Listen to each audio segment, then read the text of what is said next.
Well, good morning. I'd like to welcome you to our first meeting of the new year of Central Oklahoma Transportation and Parking Authority. And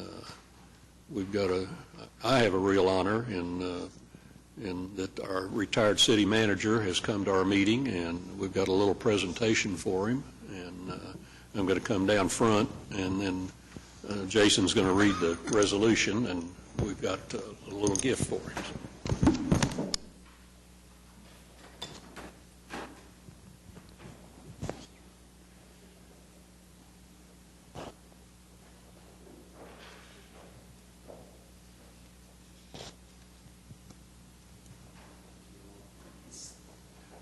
I told Jim when he retired, I said to keep good notes in case I need his help if I ever retire. And if it means getting up on a Friday morning to come down here in retirement, that's not fair. All right, Jason, if you would, please. Okay. Whereas the Board of Trustees of the Central Oklahoma Transportation and Parking Authority, the governing body for Embark, in recognition and profound appreciation of the distinguished service by James D. Couch, and whereas James D. Couch served as the city manager for the city of Oklahoma City from 2000 to 2019 and has provided outstanding leadership and guidance as the longest-serving city manager in Oklahoma City's history, and whereas throughout his tenure, James D. Couch has worked tirelessly to oversee operation of the city government, and under his administration, the city of Oklahoma City has seen transformative developments to public transportation and downtown parking, such as the launch of services and facilities that enhance mobility for Oklahoma City residents and visitors, including but not limited to Oklahoma City streetcar, Spokie's bike share, weekday night bus service, Oklahoma River cruises, the Arts District parking garage, and whereas James D. Couch has played a major role in guiding the expansion and modernization of the Oklahoma City public transportation and parking programs over 18 years of faithful service, such as adoption of the 2005 fixed guideway plan, opening of the Arts District and City Center parking garages, completion of the Santa Fe Depot renovation, modernization of on-street parking meters, approval of Sunday bus service, implementation of weekday bus frequency enhancements, and oversight of a grant application and award that will eventually bring the city's first bus rapid transit service, among many other additions that have profoundly impacted transportation within Oklahoma City. Now, therefore, be it resolved by the Board of Trustees of the Central Oklahoma Transportation and Parking Authority that they do gratefully recognize the leadership, loyal service, and noble contributions of James D. Couch and wishes him well in his future endeavors. Well, Jim, I just want to say that I've been on the trust 30 years, and I want to thank you for involving all the trustees, and particularly me as chairman, because we've had a lot of visits over some personnel issues and some issues. And Not you. No. But I think that's a real compliment to you to involve the trustees in these organizations, and I'm sure you do the same thing with all the other trusts. So anyway, I thought this was pretty neat. Thank you for your part of our journey, and it lists all the various, yes, James D. Couch, City Manager, 2000 to 2019. So I think that's pretty neat. Yeah. That's very nice. So congratulations, have fun in retirement. Thank you for our friendship through the years on this trust. Thank you. Yeah, I hope we can train your new manager just as well. So. It's going to be hard. Is it okay? Can I borrow the mic just a second?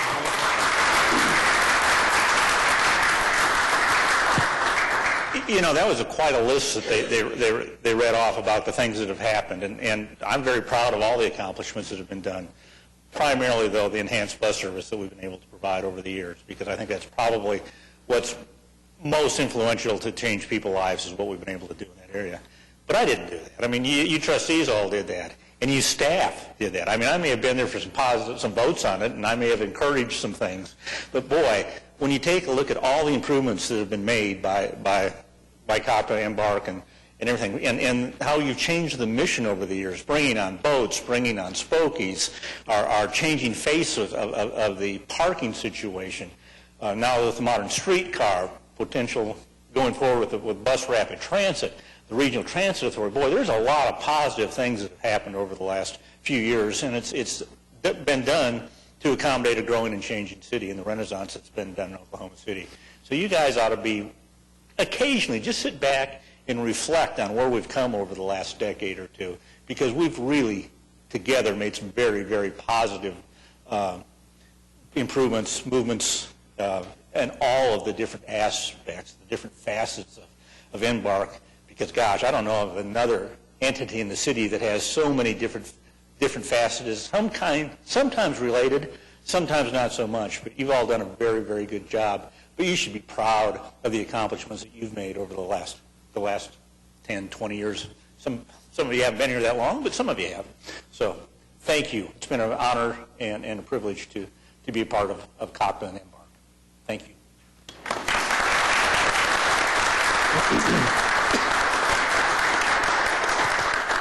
Well, Jim, thank you for those words. And I've always said, and I'm not involved in every trust in the city, but this board and the trustees, to me, have been as professional and as involved in the runnings of Embark of, I think, any board. And I've always thanked them for that and thought it was a real credit to the trustees that have been appointed by the various mayors. So thank you.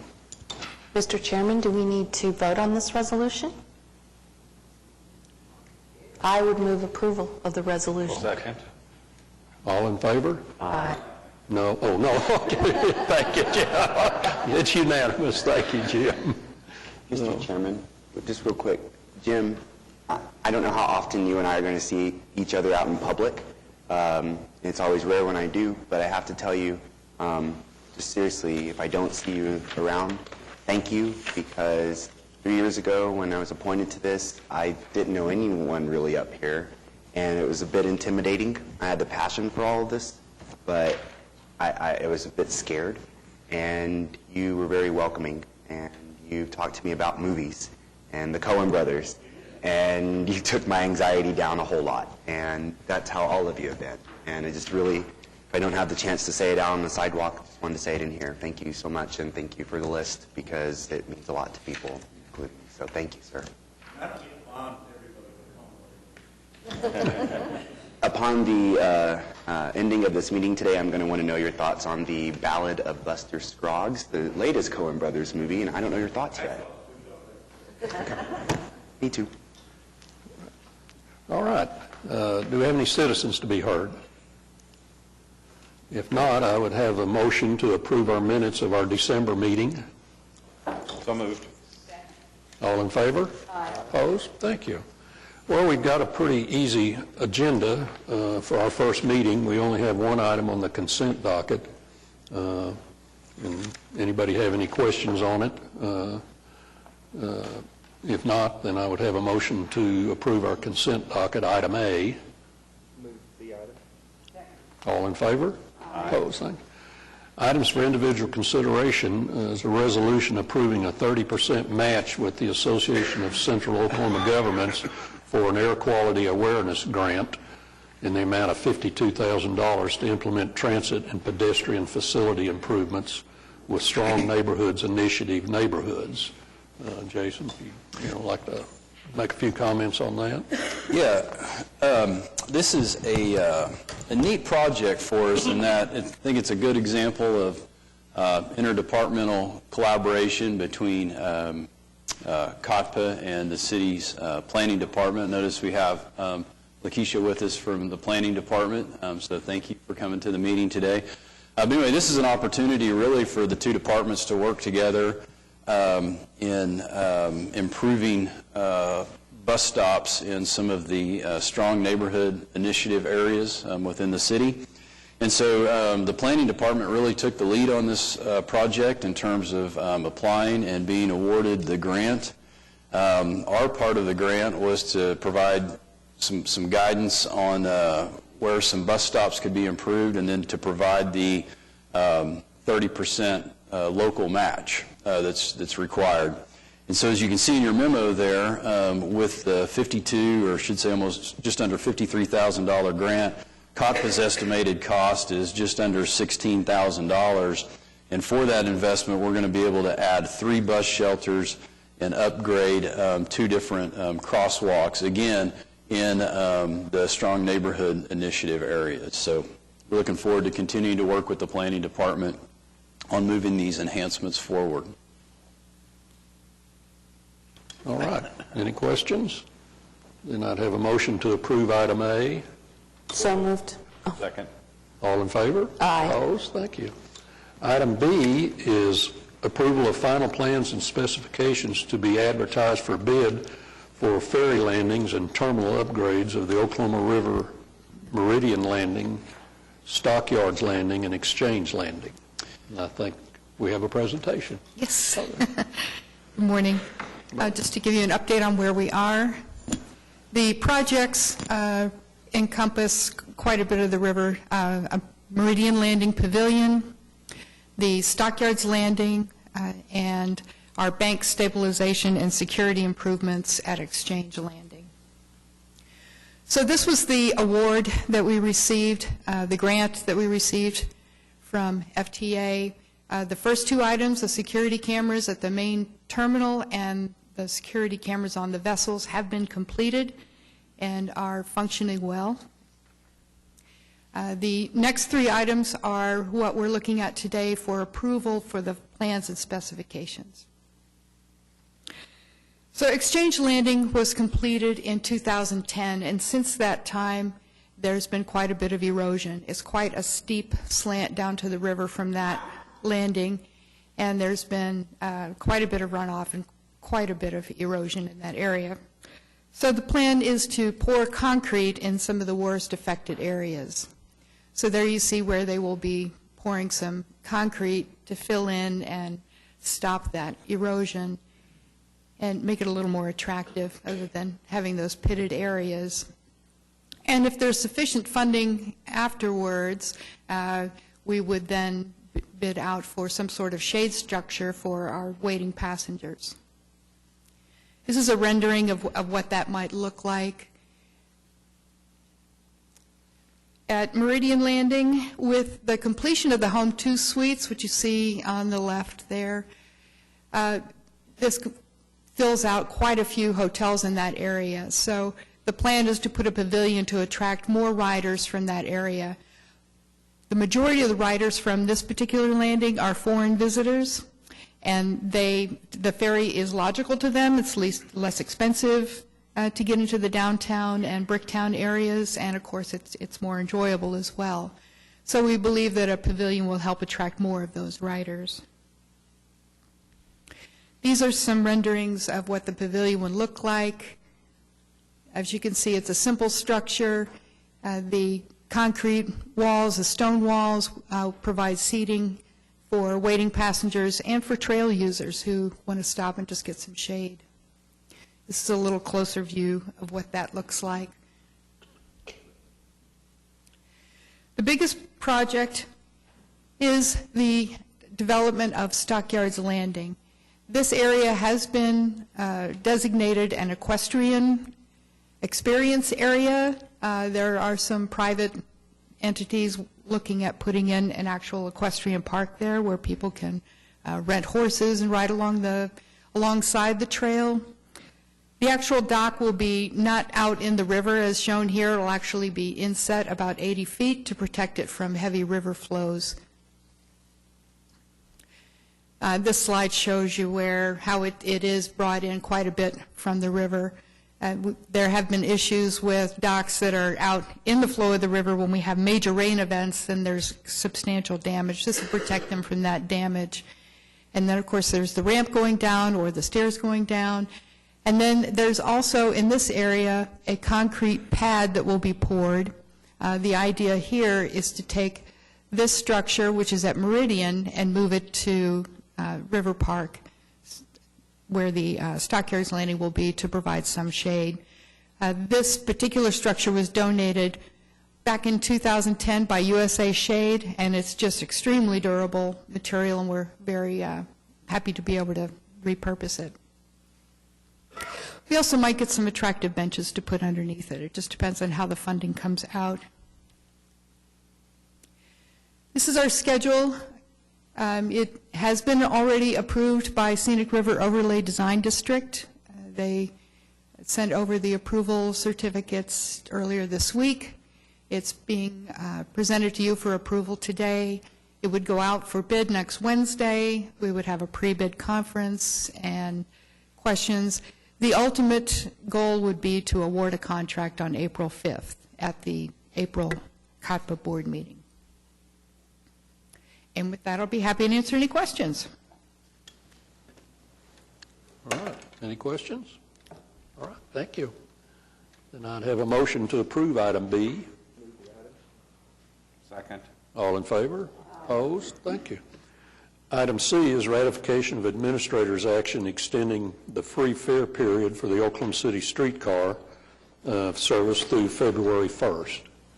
And I think we all were aware of that, and I'm sure we're going to get some updates on the ridership, but it's sure has been exciting the first month of it, so. Yeah, it's been very exciting for all of us, and I think extending the free period through February 1st will just continue that excitement, continue, encouraging people to come try the streetcar system. And, really, as staff, and we'll talk about ridership here in a minute in the report that Jesse provides, but, with the ridership that we've had and the interest, I think it's a great opportunity extending this free period. It gives us time as staff to really go further above and beyond and trying to communicate to our customer base, how things will transition once we start charging a fare for the system. Will give us an opportunity to program some track meet events where we'll actually have volunteers or staff at some of the platforms showing people how to use the ticket vending machines, how to purchase a fare. So it really will be a good opportunity for us to leverage this time for outreach as well. So with the approval of this item, we will continue with free fares through February 1st. Any discussion? I think everybody certainly be in favor of this, so I'd have a motion to approve item C. All in favor? Opposed? Thank you. Our next item is ratification of claims and payrolls through December 27th. If there are no questions by any of the trustees, then I'd have a motion to ratify. All in favor? Opposed? Thank you. Receive our financial reports, budget to actual for the 5 months ended November 30th, and I think Jason had a couple of comments on a couple of items. Yes, if I could direct your attention to page 2, this is the budget to actual for the transportation operations. Looking at the revenues, I would really direct your attention primarily to the federal grant revenue reimbursement line. You can see that through November, we're about $200,000 less in revenue reimbursements than what we had budgeted. That variance really has to do with just the timing of grants. We had one grant expire, so we're in the process of applying for another grant, and then we would continue our reimbursements. But I think it is important to note at this point in time that the grant and the reimbursement that we had scheduled for the end of December, obviously we were not able to process with the federal government shutdown. So we have that reimbursement queued up and ready to go, but when you see the December financial, it will not be reflected in there. So what are we talking about in terms of significance? For example, the preventative maintenance reimbursement alone that we have queued up and ready to go is about $683,000. So again, we're not able to process that as we normally would. So when we get to December, you'll see that federal grant reimbursement revenue being significantly under target. Now, thankfully, we do have operating reserves that are carrying us through from a cash flow standpoint, so there's no reason for any significant alarm at this point in time. But I thought it was worth mentioning that is impacting our ability, or with the government shutdown, it is impacting our ability to be able to seek those grant reimbursements that we count on, daily to be able to provide daily service. So with that, you'll notice our overall revenues are again about $200,000 under target. Moving down to the expenditure side, the categories that you see there are under budget with the exception of supplies, and this is the line where we buy, this is the budget line where we buy a lot of, well, all of our bus parts, and we had some significant bus parts purchases that threw that budget line over what we had anticipated. So when you look down at our total operating income, our actual revenues compared to our actual expenditures, you'll notice that our expenditures through November exceed our revenues by $448,000. Again, anticipating future reimbursements from our federal grants and the state subsidy.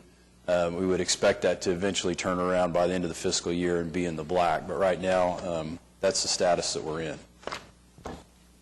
So the next page here. But Jason, before you move on Yes. from that, are other revenue sources like the state subsidy and some of the other nonprofits, are those dependent on federal government participation to those agencies also? The state is not. There's a portion of area-wide, that is funded through the federal government. I don't know how their grant reimbursement process works. They may, for all I know, already have received their allocation. I don't know, but we can check. Okay. But mainly for us, it's our reimbursement from the FTA that's affecting us. So on page 3, this is the parking operations. Again, looking at our overall revenues, you'll see we're about $234,000 less than what we had anticipated.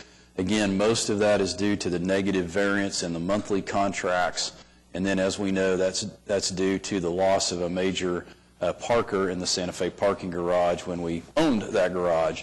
We will be bringing a budget amendment to the trust either in February or March to true up the budget now that we have one less garage in our system. Looking at the expenditures, you can see that they're all pretty much in line with what we had anticipated. And so looking at our operating income, our revenues on the parking side are actually in excess of expenditures by about $1.4 million through November. Looking at the river cruises on page 4, again, not a lot of change from what we looked at last month since we haven't been providing service. Total revenues are a little bit less than what we had budgeted, coming in about $2,300 less than what we'd expected. Would direct your attention to the general fare revenue, which is under budget by about $12,000, but then the specialty cruise revenue is over budget by about $10,000. So transitioning some of those evening scheduled ferry trips to more of a specialty cruise have really helped, at least in the sense of generating more specialty cruise revenue. Looking on page 5, this is Spokies. Again, probably just direct your attention to the total revenue line. We're about $22,000 less than what we had expected. That's due primarily to a little bit of a decline in the actual fees for using the bikes, but primarily sponsorship dollars that we had anticipated that have not come to fruition at this point in time. Overall operating income exceeds, revenues exceed expenditures by $107,000. Again, most of that is primarily due to the fact that the payment we received to support the bike share from the general fund was allocated to the budget at the very first of the year. So that will continue to decline as we go throughout the year. In looking at streetcar operations, basically direct your attention to the expenditures, and you can see that on the personal services, the services and fees lines, we're at about 60 to 70% of what we had budgeted. Realistically, we've obligated more than that, and again, it goes back to the timing of processing the payments for our contracted service there with Herzog. I know staff and Herzog are communicating regularly to try to essentially get that caught up so that we're processing invoices in a timely manner, and we have our process established to where we're not getting a month or two behind on making those payments. And when I say make, it's not just us. It's basically just coordination between Herzog and our staff and getting those processed. So with that, I'll be glad to answer any questions. All right. Any questions by any of the trustees on the budget? If not, then I would have a motion to receive our financial reports. Second. All in favor? Opposed? Thank you. Program reports, we've got a couple program reports. Oklahoma City Streetcar Report. Jesse? Good morning. So we wrapped up 2018 and had a pretty awesome event happen in December. I think most of you were there. It was pretty exciting. So we had the OKC Streetcar ribbon cutting on December 14th, 2018. We estimated the attendance of that ribbon cutting a little over 1,000 people. I counted every single person in that picture, so we're pretty accurate there. But you can see the turnout here in this picture. This aerial photo here is pretty awesome. This is right as the confetti cannons were going off. It was exciting, just a exciting weekend, exciting day, just walking around downtown. Just everybody was excited and ecstatic about what was going on and excited to see Oklahoma City welcome the OKC streetcar. So opening weekend wasn't just Embark and OKC streetcar. We had downtown OKC, Herzog Transit, Brookville Equipment Corporation, all participated in the opening day events as sponsors, and so we saw a lot of those guys running around downtown. We also had well over 200 volunteers and 2 reindeer volunteers to be ambassadors for the OKC streetcar. So essentially what they were doing, they were on the platforms, on the streetcars, helping people navigate the system, getting our riders used to how to ride the system and where the streetcar goes. It's pretty exciting. Everyone's just ecstatic. Smiles on people's faces. Where did most of the volunteers come from? I saw them all, and I just wondered how you recruited all the volunteers. Yeah, so Michael and his group put together a pretty awesome package for them, including ride tickets and those types of posters and just all kinds of stuff. They had a little swag bag, but most of the volunteers came from just people excited for the streetcar coming and wanting to volunteer to be part of it. Sorry. So we saw a lot of increases to local businesses along the route, including our Love the Loop participants. And so we were excited to see that. That's all part of what the streetcar is doing, is bring riders and business to downtown areas. Then we saw a lot of participation in the opening weekend events. We saw city council members, Cotpa board members. It's a lovely group there. We had ODOT participate in the opening weekend, and then our MAPS 3 citizen oversight committees. And then we had a large group of people to make the opening weekend events happen. Embark, Herzog Transit, MAPS, Herzog Stacy Whitbeck, the Oklahoma City Police Department, and of course OKC PIO all worked together to develop the opening weekend events. Everywhere we went, this guy kept jumping in the pictures. I don't know what that's about, but he's pretty excited about the streetcar too. So we had a lot of social media positive stories. This is a couple of screenshots from Twitter. Just again, everyone excited to see the Oklahoma City streetcar come to life. One of my favorite ones there is never been more excited about public transportation. That's kind of, that's exactly what we wanted to see, the streetcar isn't just about, moving people around downtown. It's also about getting people excited about public transit, making it exciting for everyone again. And we've got a little video here. This is from News OK. They put together this video I'd like to share.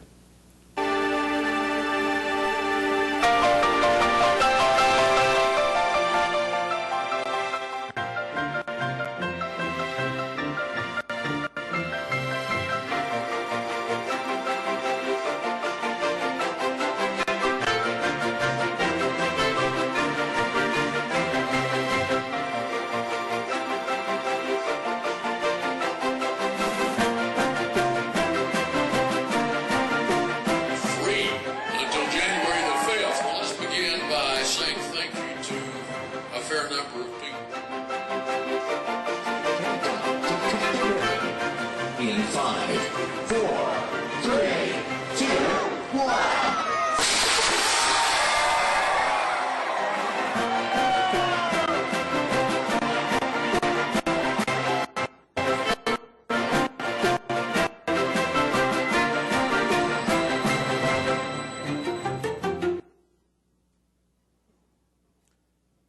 It's a little better quality than that. Let's see. So, numbers. Opening weekend ridership. So over the weekend, over the opening weekend, we saw a little over 20,000 riders for the weekend. You can see the graph there. Obviously, Saturday was a pretty exciting day, and then also pretty heavy ridership on Sunday. Not that it's competition, but Milwaukee saw about 16,000 on their opening weekend, and Kansas City saw about 30,000 on their weekend. So we're right in the middle there, just like we expected. And then as far as construction goes, we're still wrapping up a few punch list items in the Bricktown Loop and the Downtown Loop. That is it. Obviously, it's not January 11th, 2018. We are a year ahead of that. Mr. Chairman, I just want to elaborate on the volunteer effort. Yep. You know, it's really just amazing how many people volunteered to work on this, and I think it'd be remiss for us to not talk that up a little bit. So many services in the city are enhanced by volunteers in the community. This is one where a lot of people from downtown just really came together, and it enhanced not just the operations that weekend, but the excitement that persists about the streetcar. So, Michael, great job on getting those people recruited, and hopefully you can convey to them how much we really appreciate their work that week. I know you gave them some goodie bags and things like that, but really their work went far above and beyond. Not just the operation, as I said, but the psychology of the whole success, I think, is very important. Couldn't have done it without them. Yeah. And I will say, you know, bringing business downtown, the chairman did his part. The week after, I had 13 in the family meet at Mahogany's. Yep. And we rode the whole route, so I helped out downtown business with all the family. So, but they had a great time riding it, and it was fun for all my grandkids and all the other people in the family to get to see what it is. So, Jesse, how do you establish the ridership counts? Sure. So Somebody counting? Yep, so the streetcars, they have these infrared sensors located above the doors. It's basically like a LiDAR system, similar like they track GPS on like surveying or something like that. And so it's the same kind of systems that all streetcars use, bus systems use to count riderships. And so above each door is that laser, right? And so it can count passengers boarding and alighting. No matter how tall you are or whatever, it's able to count those people. And then it's transferred through our TripSpark system, the same system that we use on our buses, and it records it there, and then we're able to retrieve it at the end of the day, our ridership numbers. okay. I would just add, which is pretty much how most of the modern streetcar systems count ridership, because you don't have that fare box interaction like you do with a bus. Right. Refresh everybody's memory, and since we're on TV, about once we start charging, how that's going to operate. I know that they don't get on the streetcar and show their pass, but just kind of bring us up to date. Yep, sure. So each streetcar platform, 22 of them, each one of those have a ticket vending machine, and those ticket vending machines accept cash, coin, and credit card. So you can buy a ticket through the ticket vending machine at the platforms, and then you take the ticket, you can stick it in your pocket, board the streetcar, and then we have fare inspectors that come along, and they'll randomly check platforms, check streetcars, and basically they'll board a streetcar and walk through the streetcar asking to see your ticket. They'll have a handheld device to be able to log your ticket. You show them your ticket, and they'll log the ticket, and then just going about your business, similar to like other light rail and streetcar systems throughout the country. And then we'll have the mobile ticketing app. You'll be able to purchase a ticket through your mobile phone. And what's cool about that mobile phone is it will have a word of the day, and then the background can move, so that there's no way you can like screenshot your ticket and share it with your whole family, right? So essentially the same thing. You'll have the phone. The fare inspector will come by, ask to see your ticket. You'll show them the phone. They'll be able to validate your ticket there, and then you just go on about. If they don't have a ticket, then what will occur?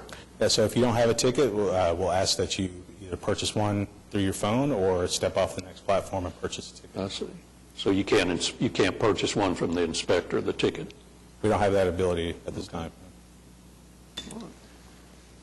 Taking advantage of an opportunity to start our customer outreach in response to the question too is, we are really encouraging customers to use the mobile ticketing app. Whether you're going to use it for the first time and it's a group of 3 or 4 individuals, I think people will be very surprised how easy the mobile ticketing device is to use versus having to interact with a ticket vending machine, insert your credit card, possibly insert bills. It's an option, and either way is fine with us, but just from the customer experience, we're really trying to encourage people to try that mobile app. If you're going to be a regular user of the streetcar, then absolutely the mobile ticketing platform is the way to go. I had my, I wasn't very accepting of that whole idea, the token transit app. But my observation of this whole scooter situation has demonstrated to me that people are more than willing to sign up for an app. It seemed to me like $1, come on, people aren't going to really want to do it for that, but that's what the scooters are, $1 to start, some 15 cents or something after that for a mile or whatever, a minute. So I think that it's been demonstrated to us that these apps are really the future of many forms of transportation. All right, any other? All right, Jesse, thank you. I've got one. Oh, okay. As long as we're being educational, the name of the app is Token Transit. So if you're in the App Store looking for what you're supposed to have, it's Token Transit. And I think Steve just downloaded it. He used your credit card, though. Pass it around. All right, thank you. All right, thank you. All right, parking system report. Good morning, everyone. Happy New Year. We'll be brief. As you know, Sheridan Walker Garage, you allowed us to paint a mural on it. Some of the work being done. All the colors were done with spray paint. The total project cost was $30,000 and was completed in November due to weather. Here's an overall picture of the mural, and then a couple of close-up shots. This is looking at the Sheridan entry-exit area. One looking west off of Walker and Sheridan intersection, and then one looking at the Walker entry-exit plaza. You'll notice that we can still see some of the staining from the rain over the years on some of the bare concrete, but the mural really does do a good job in hiding it or drawing your eye away from it, in my mind. And just before Thanksgiving, 3 firms were shortlisted for our downtown management study of parking. Presentations and interviews took place prior to Thanksgiving, and we're currently in contract negotiations with Kimley Horn to provide that study. Just after Jesse and team opened up the streetcar, a few hours after that, we went and closed on the Santa Fe garage sale. Busy day for a lot of people. We transitioned that garage from public parking to contract-only parking. That was done early hours of Monday, of December 17th. The garage is currently closed to transient parkers, but again, the garage is open for event parking. The way we agreed to do that was if there's a series of events that equal 3,000 plus attendees or a single event with 3,000 plus attendees, we open up the garage for cash-only event parking.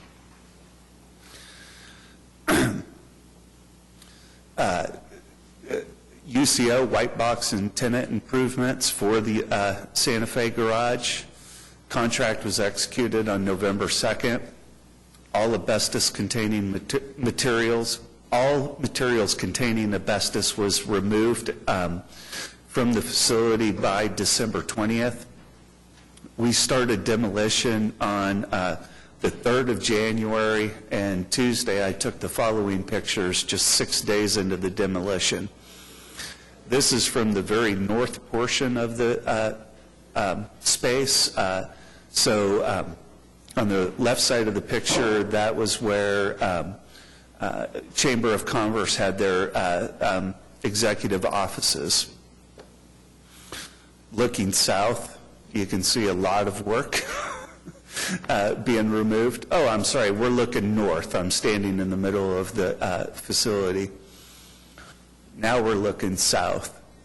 Again, just a few days of demolition. Some concept drawings of street view and the courtyard, and then some interior concept drawings. Wednesday night was a busy night for staff. Just shortly before 6 p.m., we disconnected the fiber optics that controls all of our parking system, the entire fiber optic network. All the individual devices that our users utilize went into what's called emergency mode.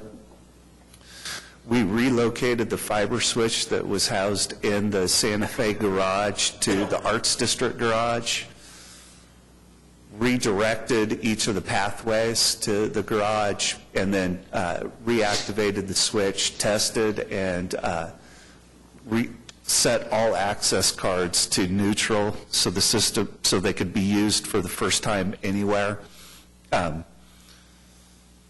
20, 30, 40 man hours were involved in the task. A lot of it was done during the day. Before 9 p.m. that night, the system was brought back to 100%. So this was done in planning for the future for when we stop managing the Santa Fe garage. We can simply take a pair of scissors and cut that little piece of fiber optics, and it'll be off of our network and not affect our existing system. I was impressed by what I saw. All of those, it took hours to cap those wires. Those are all fiber optics. And then, like I said, shortly before 9, we plugged in what we needed to plug in to bring the system back online. That's all I have for you today. Yeah, Corey, are we continuing to manage the Santa Fe garage under Correct. We are currently managing the Santa Fe garage for the new owners, and that process is, both parties are very happy with that process. Staff continues to provide input and insight as to why we do things particular ways and whatnot, because the new owners are plain and simple learning a new business. Is it for a set period, or is it a month? It's for a year, but there's termination clauses and whatnot in it, and I doubt that it will go an entire year. Okay. All right. Corbett, thank you. Sorry, just real quick. I'm just kind of getting lost in thought, thinking about the mural, which is a really nice job. And I remember being in that committee meeting months ago, having those early discussions. I really like the renderings I'm seeing with the UCO, Small Business Incubator, and this sort of stuff. What are discussions looking like now that the streetcar is online, and as we're, I think beautification helps people, puts them in a good mind space. I think it's good psychologically.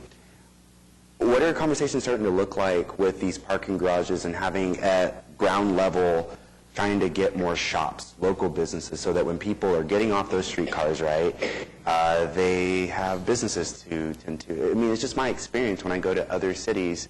That's my favorite thing. It's just walking around. Oh, there's a record store. I didn't know this was here. There's a sandwich shop. And when I am on Main Street, literally every day at Clarity, I see such potential. And we've done such a good job with the Arts District Garage. and I look at the small business incubator with UCO. What else is possible here? How can I help? What's possible?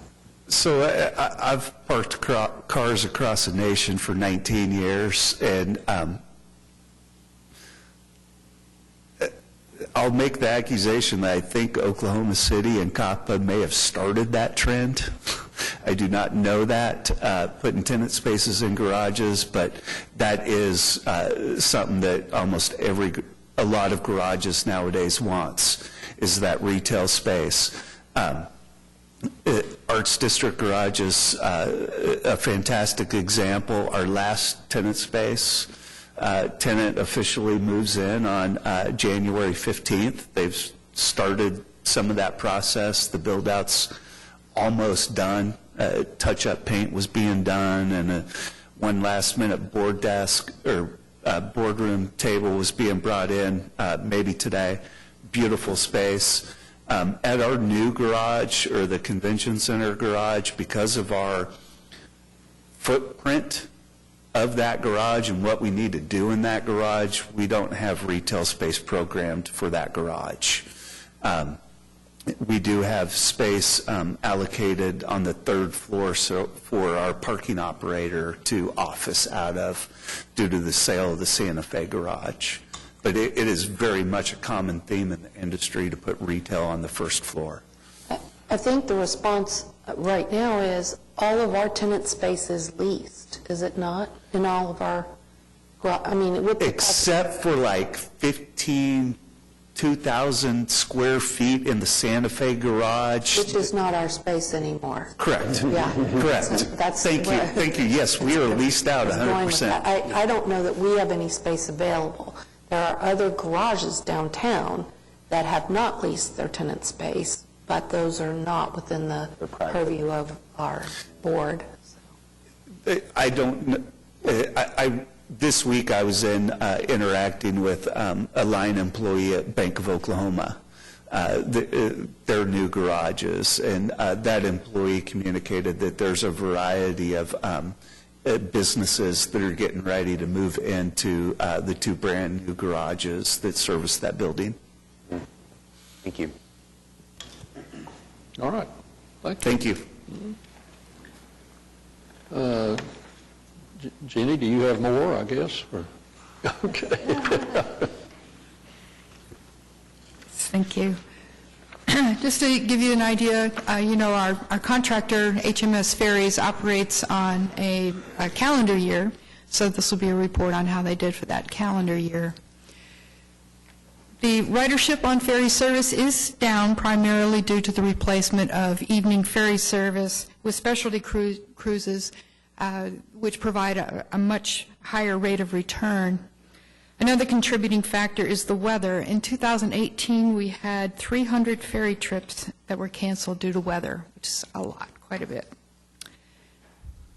Specialty cruises continue to be successful. This year, HMS introduced the River Tour and the specialty cocktail cruises in the evening, and they have been very well attended, and they have contributed to a 17% increase in revenue from ferry and specialty cruises.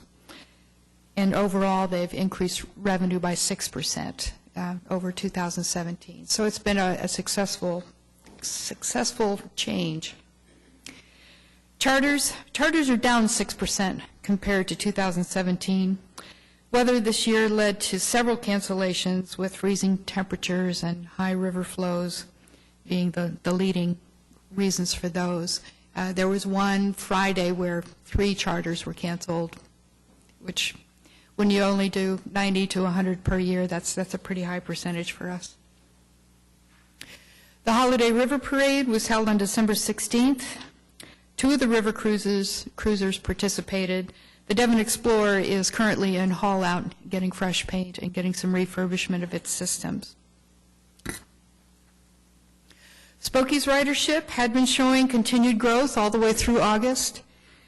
Weather and the influx of alternative microtransit options caused a decline in the fourth quarter of 2018. I can tell you we're already starting to see some recovery of those numbers. Our largest rider contributor is a single ride. This is the calendar year, so we have quite a few recurring monthly pass holders that contributed 746 rides last year. We have some annual passes out there for 181 of those rides, but you can see that over 10,000 of our trips were people who just walked up to the kiosk or downloaded the app and just took a single ride. Single ride is $3.50 for 30 minutes, and then it's $1.75 for each 30 minutes after that. And typically, an average ride is 56 minutes. So it's a pretty good revenue generator for us. The Embark marketing staff continues to promote Spokies on social media. Here we have your New Year's resolution should be to get a Spokies pass and ride your bicycle every day. We also offer an annual pass as a gift item for people to give for the holidays. And with that, I'll be happy to answer any questions. Jeannie, how many of the cancellations on the river cruises are caused by having to schedule to go through a lock and you can't go through the lock? Is that most of them or half of them? Or? Most of the cancellations are due to just heavy river flow and lots of debris. You know, when we first started out, the management of HMS ferries would go ahead and run through those times and when there was debris, and it's $1,500 every time we get a major prop strike. The management that we have now and have had since 2014 has decided that that's an unnecessary expense. So a lot of those cancellations, if it's below freezing, we can't go through a lock, so that cancels service. But that doesn't really happen all that often here. What typically happens is heavy weather events, large amounts of debris, and the new thinking is it's not worth $1,500 to take that boat out of the water to carry people. So I would have to say that the largest contributor is rainfall. Several years ago, we had some maintenance issues, the city, with some of those locks. But I think the locks are all working very well right now. Public Works keeps those very well maintained. So some of the issues that we had with lock maintenance specifically seem to be under control. So I think it's more weather related than anything. Yeah, when it's below freezing, they're hydraulically run.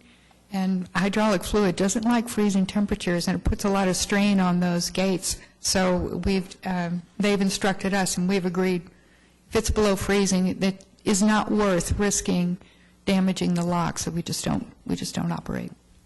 So Jeannie, the cancellations you were referring to, they're being canceled by us or by the management of the. They send a recommendation for cancellation, and it's always justified. I mean, I understand that, but it's not the customer themselves. No. Okay, thank you. No. Thank you. All right. Any other questions? All right. Jeannie, thank you. I would have a motion then to receive our 3 program reports we've had this morning. All in favor? Opposed? Thank you. All right. Any discussion or items from any of the trustees before we adjourn? Well, I just want to thank the staff for the hard work that they've done over the last 30 or 60 days. It's not just the streetcars, but it's everything else that you're maintaining on a daily basis that makes it remarkable.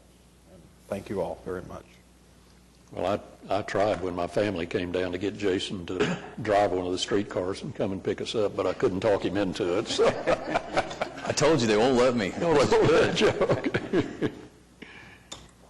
Mr. Chairman, I just wanted to mention that before we all meet again, Sunday service will be coming online. So that also is a very exciting development. Speaking of working hard on things that haven't even been very widely talked about for a little while. Sunday service for the first time in maybe forever. Very exciting. So really continuing to expand at a very rapid rate are available options for people. And also, I guess we will next meeting have a new trustee. We will. Yes. The finance director, the acting finance director will be sworn in. He is not available today. He's at a national meeting. He's involved with the GFOA debt committee, and so he's working on that today.